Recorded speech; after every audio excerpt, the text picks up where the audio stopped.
Welcome to Fireside Frith, the podcast brought to you by the Asatru Community. Together, we'll inspire inclusivity, share wisdom, and strengthen the bonds of our Norse pagan community. If you're new here, welcome. I like to explore topics related to Norse heathenry and share traditions and experiences aiming to serve and inspire the Asatru community and beyond. In this segment of Meet the Board, we're shining the spotlight on someone who's been instrumental in shaping the heartbeat of our organization, from behind-the-scenes strategy to public-facing connection. Today, we're talking with our newly appointed secretary, a powerhouse of organization creativity and dedication. Before stepping into the secretary role, they served as the director of public relations, where they uplifted our community's voice across platforms. As a local group leader and the driving force behind the reinnovation of the ambassador program, their commitment to grassroots community building is unmatched. They've launched and led 2 major committees to share the board's workload, initiated a regular schedule for board meetings, and perhaps most excitingly for us here, founded this very podcast. Whether it's building bridges between heathens or laying foundations for long-term organizational growth, they bring passion, purpose, and clarity to everything that they do. Let's get to know them a little better. Hello, Suzannah. Hello. Usually you do all that, and now I get to do it for you. Look at that. Yeah, it was pretty fun. So you guys might know me as the podcast host. Today we switched things up because I'm also a board member, and it's my turn to get questioned. All right. So we'll move into the first question. Are you ready for it? Yeah, kind of. Right. No, but let's go. We'll get it done, and we'll get it done amazingly. Trust me. Yeah. All right. So, Suzannah, can you tell us a little bit about your personal path into heathenry and what drew you to this spiritual tradition? Okay, so I'll give you a little background. So I've been known as kind of a Jack or Jill of all trades, a Jane of all trades. I'm not sure what they say. I was homeschooled, so I had an interesting upbringing. I grew up in the church, playing music and getting kicked out of the church band because I was too goth, too hardcore, and I was leading other teenagers to sin. Anyway, that's part of my upbringing, but not all of it. Being homeschooled, I was allowed to pick my history classes, which was really cool because I loved mythology. And I chose to study ancient Greek mythology and ancient Roman mythology to the point where I thought I was going to be Indiana Jones when I grew up. That is not the case, but sometimes I feel like it doing research for some of these episodes. But yeah, so I mean, really that's where the seed was planted. And I when I found out that people still practice those kinds of pagan faiths, because I didn't know that for a long time. I didn't know that was real. I thought it was like just for movies or just for mythology. And I was all like, well, what are the Christian myths, Mother? Or what are our culture myths, Mother? And she's like, okay, well, here's some Norse mythology and some English mythology. Like, of course, I grew up with Tolkien, so I'm a super fantasy nerd now. And of course, the King Arthur tales. And all of that was so fascinating, a time of like swords and sorcery, And my mother, she grew up in the Middle East. She's American, but her dad had a cool job where he got commissioned to work in the Middle East. And she didn't get to see all the things that were out in the 80s. So when I was a kid, we would be watching all these sword and sorcery things. And I got really into that. And I'm still really into it. I own many swords. I'm very into mythology of all sorts, and that naturally leads you to wanting to learn about those religions. Like, okay, so how does the mythology shape the culture of those people today? And eventually I stumbled upon this, Asatru, and I didn't really know it was called that, because of course, when you have no one to learn from, because you're surrounded by either Christians or people that won't say what they are, because I was like a teenager when I found this. And I was supposed to be doing a math tutoring session online because it was kind of during the time where homeschooling and computers were just getting to know each other. And there was this thing called YouTube that was brand new. And I could YouTube and find stuff on Norse mythology and on the religion, the modern day recreation religion of Norse paganism. And I thought it was the most fascinating thing ever. And I spent several years in high school when I was supposed to be doing math tutoring. My mom didn't know this. And she doesn't listen to this podcast, so I'll say this. I'm actually really good at math. I didn't need a tutor. I just did that so I could get the computer time. And basically, I spent hours. Fun facts about Suzannah. Yeah. I ended up just engulfing myself in everything I could find, even if it was total garbage. And looking back, I mean, some of it was some culty stuff. Some of it was of groups that are not so kind, you know, like the AFA or the Odinic Rite. I found some articles on them on the internet, and I was like, well, this isn't cool. Since I got to choose my history and my social studies, when I did modern American history classes, I would write about those instances. I would find stuff on Norse paganism in the modern practice, and I would write a paper on it.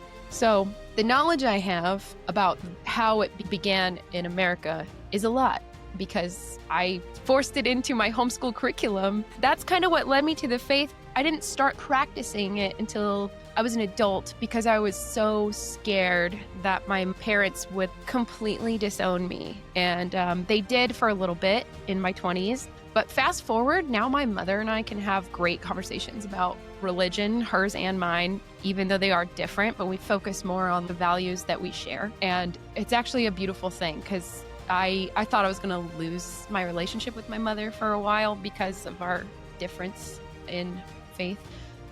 But, you know, it's all come full circle. And so they're homesteaders, and that's kind of what I'm leaning into being. And it matches very well with my faith, but it also matches really well with her faith and her interpretation of Christianity. And so that's kind of how I became Norse pagan. That's awesome. A lot of people fear, because you're taught one thing your whole life, and then you start, man, if I go this other route, am I going to be shunned, you know, and am I going to just pushed aside, or am I going to be not talked to? And I think, you know, your story is thousands of people have the exact same story. So I think that's a great story to have. And then coming around full circle going, you know what, everything worked out perfect. So that's pretty awesome.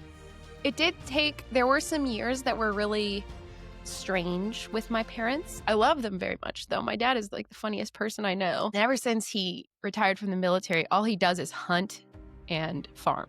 And his life is peak goals.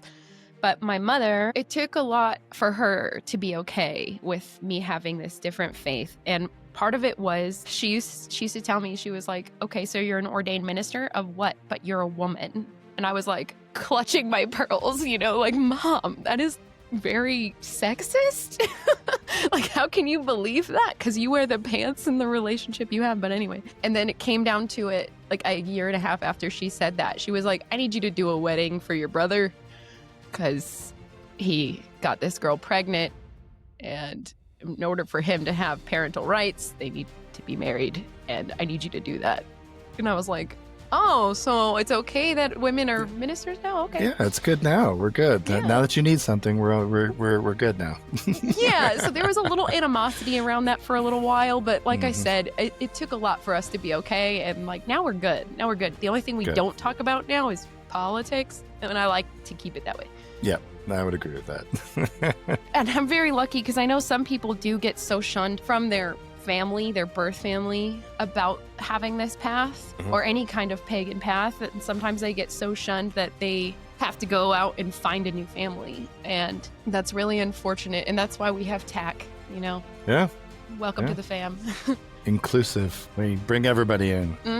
Well, that's awesome. Exactly. That's a great story. I love it. Thank you. Yeah, it's a good origin story. We'll make a movie out of it one day.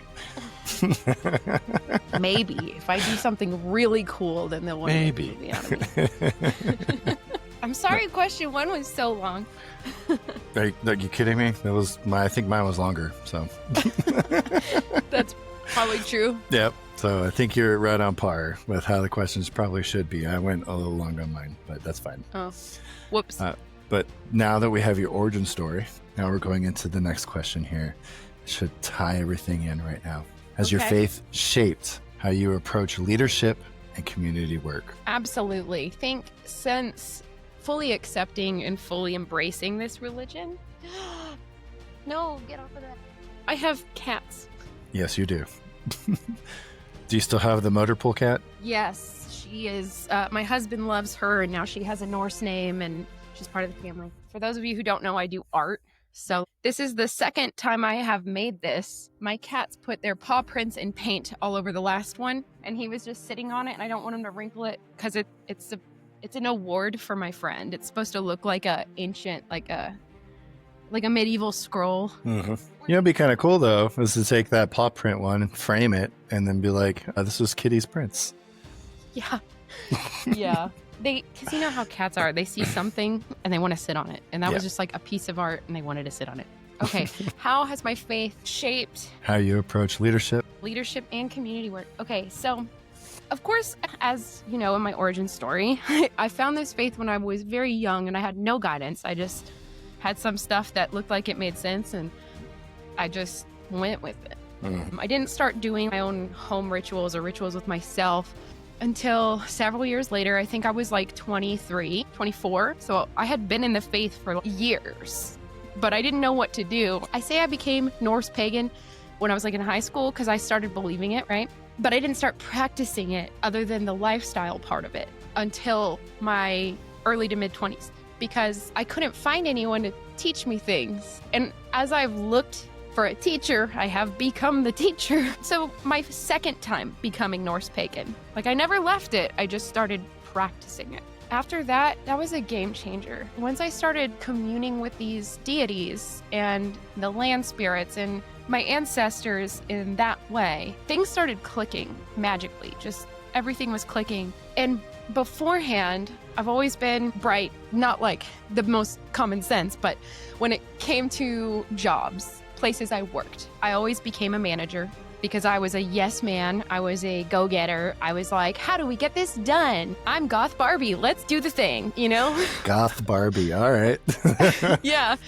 And so I've always been like, okay, how do we approach the problem? How do we fix it? If I had a magic wand, what would I do? Okay, so I don't have a magic wand, so how do we get that result in real time? So that was my perspective beforehand. But once I started not just practicing the lifestyle of this faith, but once I started doing the rituals and communing with these gods, things started clicking. And I was like, because I'm not going to lie, I was so overprotective over myself and my friends that I was kind of a jerk in my early 20s.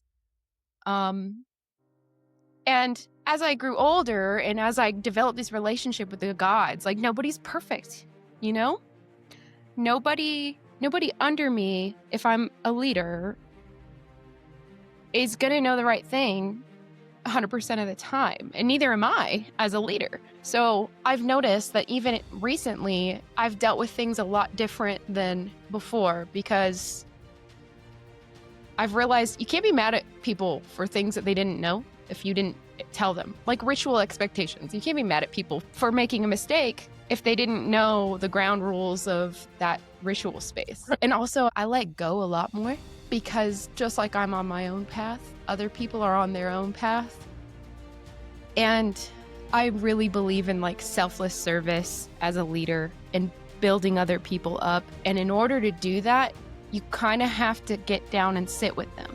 They're not ready to stand up. Like, that's okay, you know? And that's something that I kind of learned as I studied the mythologies and the sagas. The gods, they have their own flaws too. So everybody's on their own path, and just being accepting of people where they're at is important to me, because even if someone's doing something I don't like, I have to tell them a hard truth. And it's like, hey, you're bringing the group down. Like, I don't say that out of hate. I say that out of love. Like, hey, if you need to talk to me or talk to someone else, you know, we're here for you. But there are times where it is disruptive. You know, you got to be realistic about it. Mm-hmm. And that's something that I didn't get that out of the other faiths that I grew up around. In the Christian faith, at least the way I was taught as a child, it was very, it's this way or not at all. And I know that's a lot of people's Christian experience. And I don't even think I had it nearly as bad as some people, because it wasn't culty. It was just very rigid and not my style. I'm a little too artsy, you know, a little too weird for something that's like, these are the rules, which might be my problem in the Army too. So I don't know. I think you do a really good job on the rules. From what I've known from you, from what I've seen, you do a really good job on the rules. But then you bring your own thing into it, which is if you're flavor. Flavor. But if you're open to it and you see it for what it is, it actually becomes like this really cool, beautiful thing. So I love it. I love that I have that, because most of my life is rigid, you know, everything's structure and rules. So to have that little bit of difference or flavor, like you say, is awe-inspiring. And I also would like to, going back on what you said, like to point out your EQ. So you said you have a high, like your IQ is, you know, you're smart, but I think you have a high EQ as well. So your emotional intelligence is higher than most, to where you can be the mitigator and not be emotionally, I don't want to say attached, but emotionally put one way or the other. Invested. Yeah. Yep. So that way you can, now that you're the secretary, you're able to mitigate certain things, see them for what they are, have the EQ in order to help people through and say, hey, maybe this isn't the best way to do it. Let's try something different. So, and I find that very awesome about you. So thank you. I do try to look at things big picture. I know whenever we talk about volunteers with TAC, we're like, yes, there's a place for everybody. Whatever you want to volunteer for, like, you tell us what your hobbies, your interests, your skill set is. I mean, you could be a guest on this podcast. We could do a blog post. We can do an instructional thing. Like, it doesn't matter what it is. These are all exciting things. Show off, you know? We have so much beautiful things in this community that I think, like, I love show and tell as an adult. And we don't get to do that anymore, you know? Unless you're like an artist and you're like, come to my art show.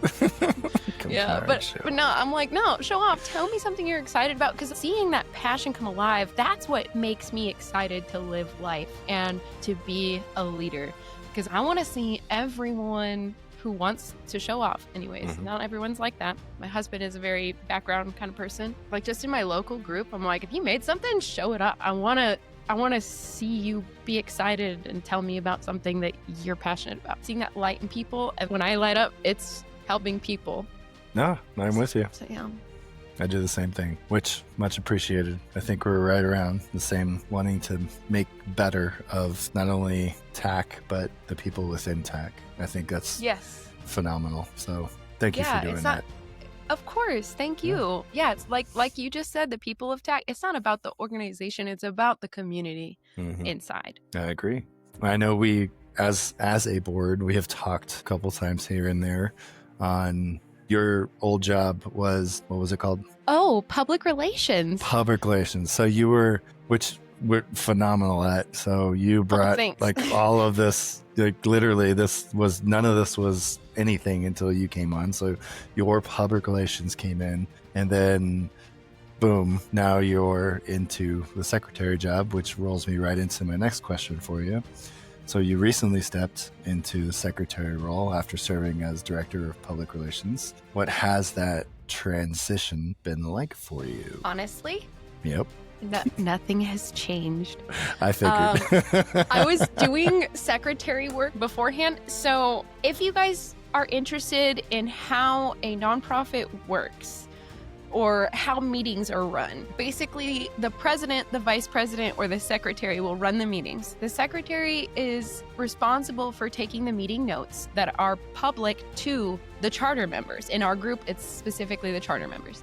So that is the main role of the secretary. With public relations, the main role is the social media posts. I have brought on a team member to help me with the social media posts, because I took over the ambassador training course. And because I'm so busy doing that and working with the committees I built to get our education going, it's been going. It's just not as public as we'd like it to be.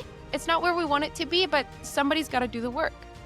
And really, I'm still overseeing public relations, but I'm kind of like Sam's good. She is, everything she sends me to approve, I'm like, this is great. And there's minor changes. I might say something and then she's like, okay, how about this? We work really well together, I think. She's a wonderful asset, and she actually has like a degree in marketing, so she knows how to do those things.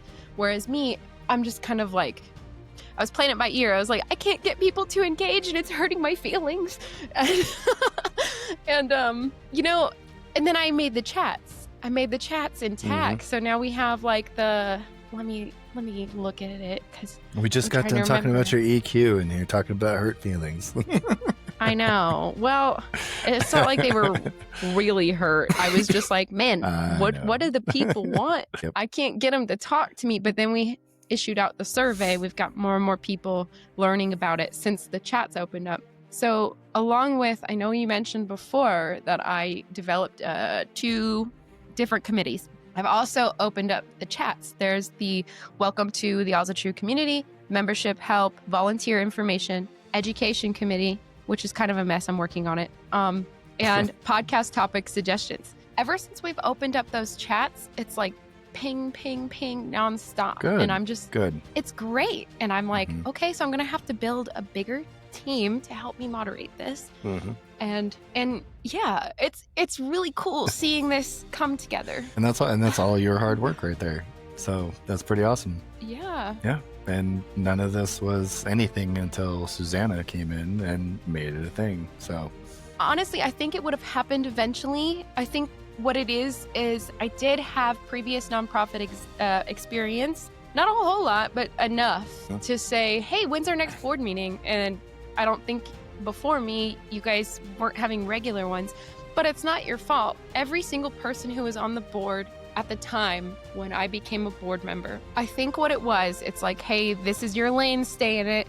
This is your lane, stay in it. And then it's like, we had multiple people doing so much stuff that the communication wasn't there. And when I said, when's our next board meeting? Everyone was like, board meeting? I was like, yeah, you're supposed to have those monthly, right? I was like, let's schedule one. I think we should schedule one. And then we should schedule another one. And so we just kept scheduling them. And now we've gotten this habit. And it's good. It's good because at the time, not even at the time, let's further back. On these Meet the Board segments, we've had some transparency with the fallout with leadership before Corey became the president. And there was really only 2 board members who were keeping it together. And at times 1. We've talked enough about it, and I came in after that, so I won't spend a lot of time on that. But that's why people were kind of exhausted, overwhelmed, and the board was just kind of like a bunch of squirrels running in different directions. But when I came in, I was like, hey, I have the time and I have these skills. I can do this. I can help with this. I can help with that. Jamin said it in his episode. If you see a need, fill the need. If you have the skill set, if you have the time, you have the want, the passion, help. That's all I did. That's all I did. Yeah. Perfect. So how long before you became a board member were you a TAC member? Man, I have to think about it. It's been years. I know it was on the original post welcoming me to the board. It's either 7 or 8 years. It's been a while that I've been in TAC, because I remember doing the original ambassador program where I think there was a background check. I don't remember. And it was like, read this thing, answer these questions, and then boom, there you go. And I was like, I'm an ambassador now? Okay. I was like, but how do I manage a group? What am I doing? Right. How do I get this done here? What do I do? Yeah, like, how do I find other Norse pagans in my area? So all those questions are answered in my course that I am creating. Which is perfect. This is how it should be. I'm just trying to be the helper that I wish I had when I was a new Norse pagan. And that's it. Like, I don't need someone giving me all the answers. And even in the ambassador training course, I can't teach you to have my personality. That's not going to happen. But what I can do is give you the tangible tools to add to your experience that will help you, whether you're hosting an online event or trying to meet new people, where to find them, you know, stuff like that, and how to run an event. Thinking about fire safety, when you should have an appointed medical personnel. Like, if you have a group, of 300 people, you should probably have one of those people as a designated fire safety person. Just saying. Because, that's a huge group. Mm-hmm. And if you're going to do a ritual, you're probably going to do a big fire, safety. Yep. Keep it safe. Yeah. But these are the things. But make it awesome. Yes, exactly. And these are the things. Why I'm putting them in the ambassador training course is because I've had experience with these things where there wasn't a person that had a fire extinguisher and someone's cloak might have caught on fire, and I had to rip it off of them and be like, sorry, dude, that's gone. It was not my fire. It was not my ritual. I was a participant. It wasn't your circus, not your monkey. Yeah, but I still had the need to go and help because I was all like, fire. But the clowns. Bad place. Yes. The reason I asked that question was because this is leading me into my next question for you. What are some of the biggest lessons or surprises you've encountered while serving on the board? Oh, dear. Surprises. Mm-hmm. I'm surprised that the content on our Facebook page that gets the most comments and attention are negative political posts. And part of why I'm surprised is because I have this huge passion for life that, we have a guy on our page. He posts his blacksmithing videos. And I'm like, that is so cool. I wish I understood what you were doing, but that's not my expertise. That's not my art, but I love it. And I think it's so cool that he posts that. And I'm like, hell yeah, I wish we could get more comments on that. Like, hey, what kind of metal are you using? If I ask that, he'll go off and talk to me. And I'm like, I have no idea what he's saying. So if he listens to this podcast, I love your stuff, man. You see what I mean? That's the kind of stuff, when people post things, I try to comment on all the things because everyone in our community shapes our community. Mm-hmm. And it would be so cool if we could comment more, post more on the positive things, or like the art things or the ritual things. If it's all like, hey, there's pictures from this ritual I did, and people are all like, hell yeah, brother, that's awesome. I know the world is not super awesome, positive, and rainbows and butterflies. I know it's not like that, but I try to be that person because, well, actually, I don't try. I just am. This is true. Because I can't help it. Everybody has strengths and weaknesses, and the more we talk about the strengths, then the more positive we can make this community. And the negative post getting the most attention, that was a surprise to me. I remember the first time I had a negative thread of comments, I was all like, what do I do, guys? Because I was brand new on the board. And I was like, how do I handle this? Am I supposed to say anything? Do I just let them fight about it in the comments? But what do I do? So there was that. And something that I've learned is that I don't want to make this about the military, but when I raised my hand and I swore an oath to this country, not a lot of people actually read the Constitution and the Bill of Rights. And like I said, I was homeschooled. I have read these things. I knew when I was signing up for, I knew what I was swearing to protect with my life. Even as I transition to civilian life, I uphold that. And what I learned on the board is, I mean what I say when I say that, when I swore an oath to this country. And how that relates to this conversation is that people have the freedom of speech. They have the freedom to say what they want to say. Of course, we have a social media code of conduct in a way that it's like, don't threaten other people. As long as you're not doing any hate speech or what have you. We try not to do political posts. I'm gonna just say this. You have the freedom to be an asshole. I fought for that as a soldier. I rose my hand to fight for that. You also have the freedom of the consequence that brings to you. But that was something that really tested me, being a board member and seeing certain things unfold. And I was just like, oh my God. But then I had to take a step back and I'm like, okay, are they threatening anyone? Are they hurting anyone? Are they saying anything that is hateful towards any particular group? And if they're not, they do have the right to do that. And it's okay if I don't agree with them. But usually once people get into that category in TAC, they end up saying more stupid things that end up getting them kicked or suspended or something like that. Right. It's a spiral a little bit. It is a spiral, but there's a point where we just have to watch it and moderate. And then there's, okay, now they've gone too far. Yeah, but because that doesn't happen nearly as often as you would think. It's just when it happens, it feels like a big deal. I know, right? It's like, because we get, as board members, we get a little ping saying, oh, we've got some content that might not be suitable to your bylaws. And you're like, I wonder what this content is. And me as a military guy, and I don't know about you, but I'm like, this might be funny. But I'm a dark humor kind of guy. I don't know. I'm all like, let's see what they say. Me too. And 3 people in my family are autistic. So I've learned that the emotions aren't always there. And sometimes they're like, you say something really heartfelt and they're like, okay, am I supposed to hug you or something? You know what I mean? So like when people say things to bother me or to offend me or to bring a rise out of me, I'm just kind of like, okay. You've been trained for this. Yes, exactly.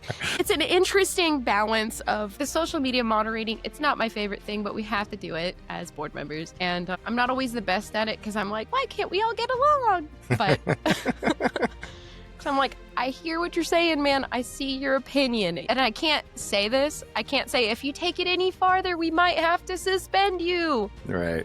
Yeah. Because don't be a dick.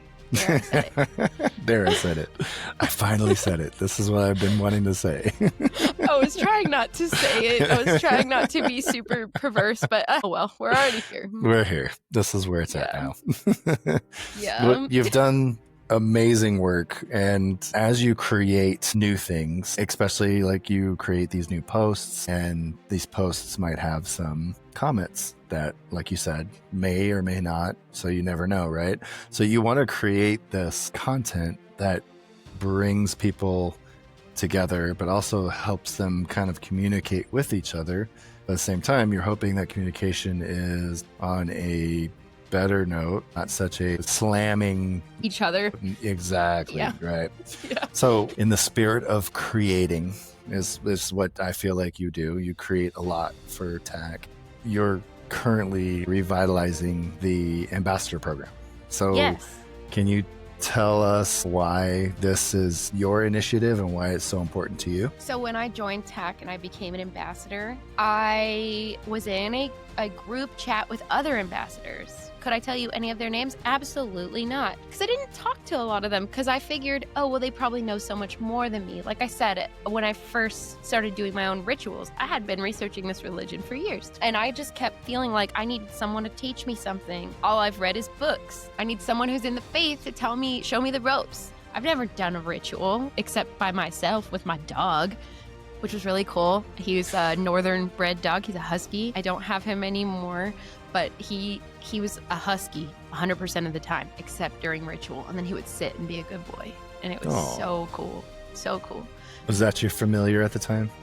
I think so. Yeah. And I think of him all the time. There'll never be a dog like him. But I digress. Anyway. So when it came to that group chat, I didn't say much in it, but I observed, and I would see people be like, hey, I'm leading a ritual. We're doing a bloat to Thor. I want to make sure, like, does this look okay? What do you guys think? Even if you never met in person, you had that frith in that group chat where people would be like, I would do this personally, but you can do what you want. You know, this is a recreation of an older religion. And there was support. There was that peer support. And then I would see people being like, hey, I'm going to do the clergy program. I'm no longer going to be an ambassador. But people would be like, well, you can still be in this group chat because, you know, once an ambassador, always an ambassador. What the ambassadors are in TAC is what they used to be. There used to be ambassadors all over the states, and you would have them in different regions. Let's say TAC South Central. That's what I started in. TAC South Central used to be very lively. Ambassador, a requirement was you have to do one event a month, whether in person or online. And so there was a lot of these online through Facebook events where people would get together, and either it would be a discussion group or something like that. I only went to a few of them. But it was really cool because you could go to your state or your region's ambassador and be like, hey, I live here. Do you know of any other Norse pagans in my area? And they would say, yes. This is 2 different groups that associate with TAC, and you can go reach out to them. Here's their contact person. And that was amazing. Yeah, that's awesome.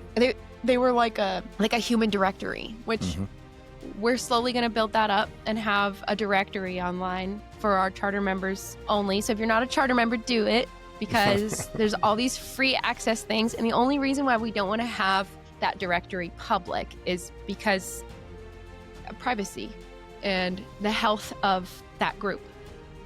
So I'm kind of taking some of those positive sides of what the ambassador program used to be, and what I'm doing now is I'm using the modules to train someone how to run a successful event, whether it's a meetup at a coffee shop, whether it's a actual like religious discussion or a book club, or like a pagan, like, pagan books and stuff like that. Or you can use it for any books, whatever. Right.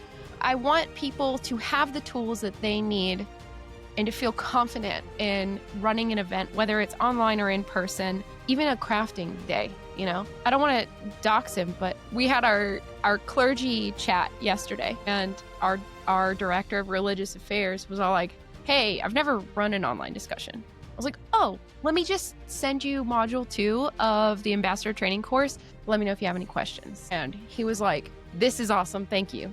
Now I know how to run an online event. Us being able to give that information out is phenomenal.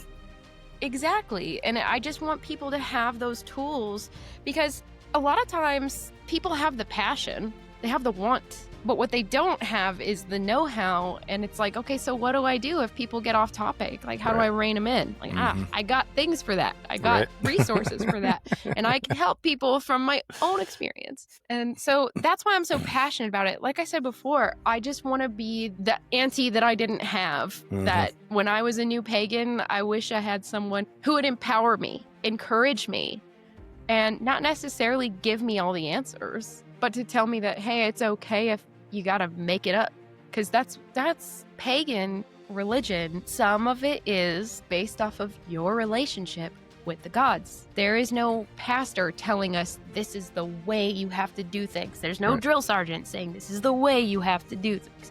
But it's helpful to have tools. Yeah, the baseline, basics of how to do it. Yes. Other than that, add anything and everything you want to it. Exactly. Yeah, and I agree. Yeah, that's why I'm so passionate about it, because other people have the passion, but they don't have the know-how. They might be like, shit, I just said I was going to run this online discussion. I don't know how to run an online discussion. I'm like, Here you go. Here's some knowledge, free knowledge. Yeah. Have it.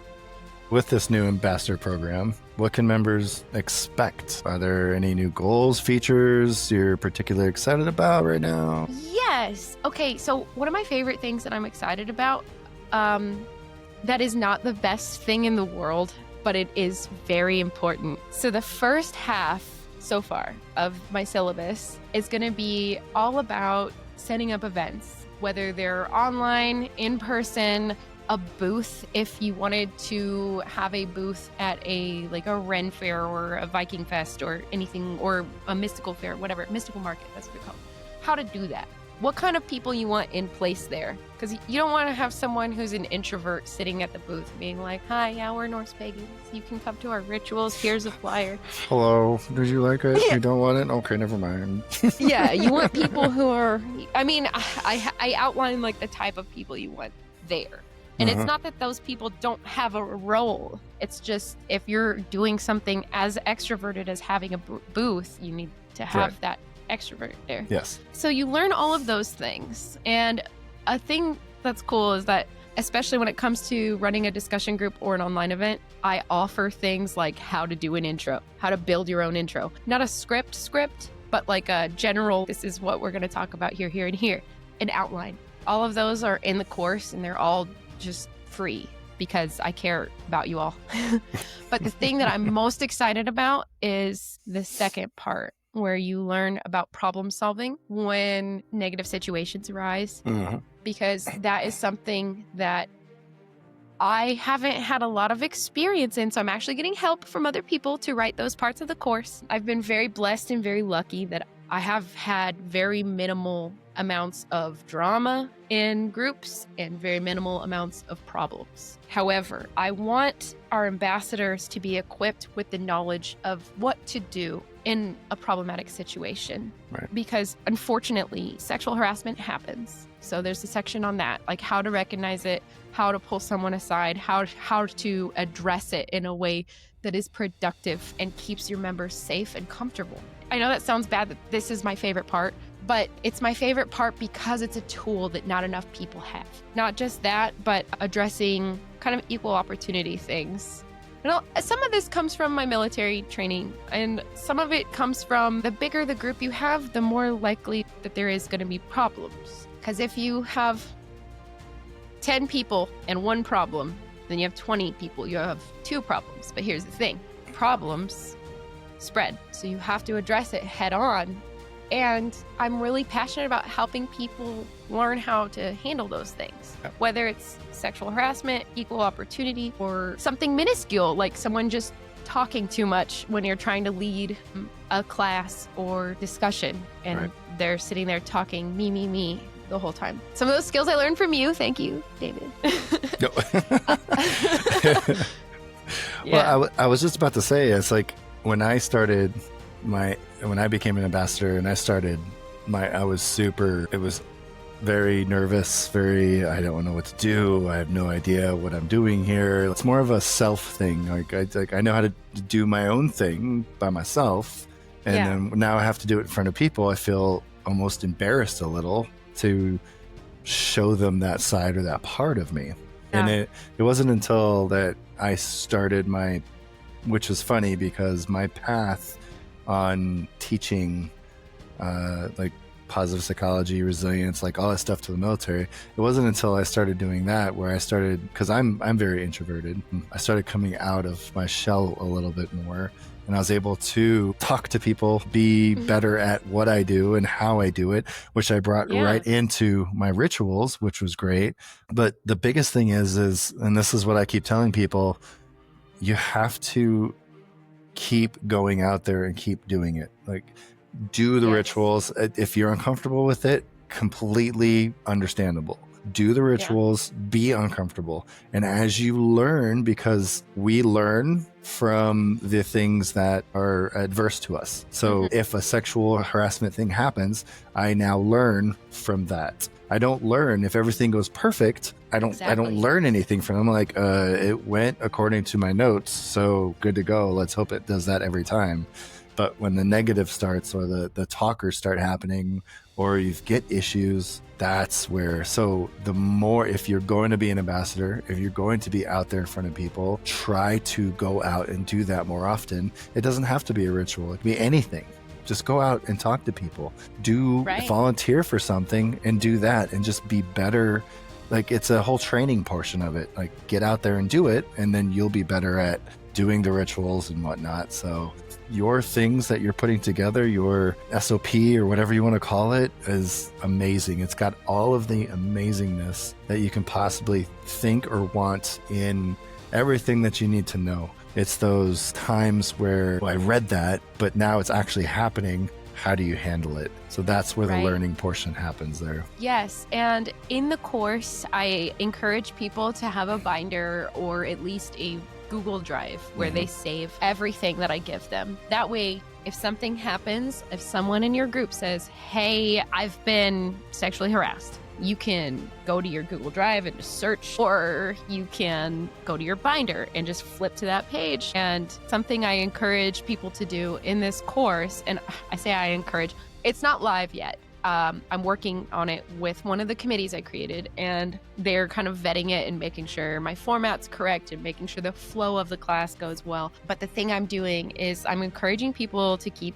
like I said, some sort of binder or Google Drive, so that when their community comes to them with this, they have a place to go. They don't have to just look around and be like, oh God, I'm the leader. What do I do? Yeah, because as an ambassador, you are a leader. Sure, they're not clergy members. And this is something Corey and I have talked about. Once you're a clergy member, you are an ambassador.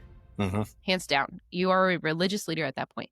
However, the ambassador training course is to help build up confidence in leaders. And it's more about giving you, like I said before, all the tools you need should any kind of thing arise. And that goes from event planning and how to talk to people, I mean, there's no hard rules that are all like, you must do this. No, all this is giving you free tools for you to absorb and make it your own thing, and allowing that for people. Because I know some other groups may say, oh, this is the XYZ that you have to have in order to be a ritual of this faith. That's not even what I'm doing. There is a little bit of ritual for ambassadors, but when it comes to things like life rites, weddings, funerals, that's for clergy members. But something that will be in this program is like basic rituals. I say basic, but a bloat, a symbol. As Norse pagans, we should all know how to do it. Whether we are the ones facilitating it or not, we should know about it. It's part of the culture. It's a part of the faith. So there's that aspect. There's rituals I led as an ambassador that I don't feel are like you don't need a clergy for. And if enough people want those rituals, I can totally type those out and be like, here you go, have a ritual. Like one of them was a ritual of brotherhood, where our group had been practicing with each other long enough that we're like, are we a kindred? Are we doing this? Are we calling ourselves something? And we did a ritual about it where it was basically just celebrating us. And it was like 12 of us. And it was really cool. So that's why I'm so passionate about Definitely. the ambassador program and what people can look forward to getting out of it. A binder, Google Drive, and I always tell everybody, if you're going to do this, I call it my learning journal. Yes. So I have my own part, and that it's just for when I speak in front of people and I write notes down. That's one journal for that, and then another journal for something. So I have a learning journal for that, and I would suggest that for everybody else as well. Absolutely. It's the saga of your experience. There you go. I like that. Yep, it's your saga. Yeah. Thank you for sitting with me today. Be sure to follow our socials at Fireside Frith Pod to stay connected. This week you heard part 1 of the interview with me, Suzannah, and we talked a little bit about my background and on education and the goals I have for the Asatru community, including a preview of the upcoming ambassador training course that I'm so excited to share with you. Next time, we'll dive into part 2, where I'll share more about my journey and work within TAC. May your path be guided by Frith and wisdom. Let's go.